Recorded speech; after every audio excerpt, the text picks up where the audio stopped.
දැන් අපි කියවන්න යන්නේ early readersලට තියෙන Rhapsody එකේ අද දවසේ පණිවිඩයයි.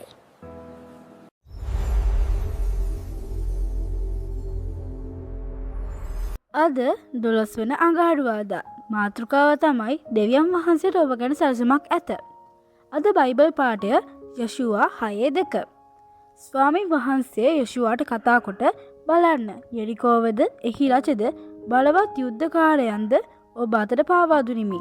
දෙවියන් වහන්සේ ඔබට යමක් කිරීමට පවසන විට එය කරන්නේ කෙසේද කියාත් උන්වහන්සේ ඔබට පෙන්වා දෙන බව ඔබ දන්නවාද? යොෂුවාට සිදු වූයේ එයයි. සටන ආරම්භ වීමටත් පෙර සිටම ඔහු යෙරිකෝ නගරය පරාජය කරන බව දෙවියන් වහන්සේ ඔහුට පැවසුවසේක. නමුත් යොෂුවාට එම කාර්යය සිදු කිරීමට සිදු වූයේ දෙවියන් වහන්සේගේ ක්‍රමයටයි. දෙවියන් වහන්සේ යොෂුවාට විශේෂ සැලසුමක් ලබා දුන්සේක.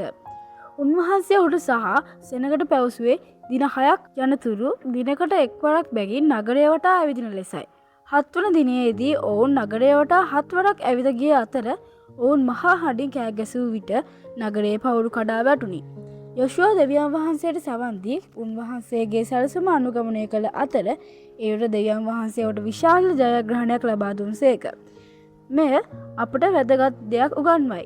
අපේ ආශ්‍රය කරන විට උන්වහන්සේට සවන් දෙන විට සහ උන්වහන්සේ පවසන දේ කරන විට සෑම දෙයක්ම හොඳින් සිදුවේ. දෙවියන් වහන්සේගේ සැලසුම සෑම විටම හොඳම සැලසුමයි.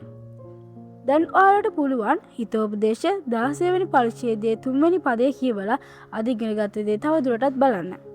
අපි ආශ්‍රය කරමු. මම කිව්වට පස්සේ ඔයාලා කියන්න.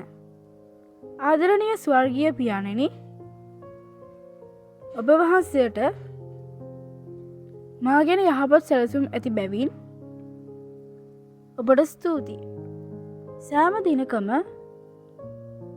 ඔබ වහන්සේට සවන් දීමටත් ඔබ වහන්සේගේ ක්‍රමයට දේවල් කිරීමටත් මට උපකාර කළ මැනව. යේසුස් වහන්සේගේ නාමයෙන් ආමේන්.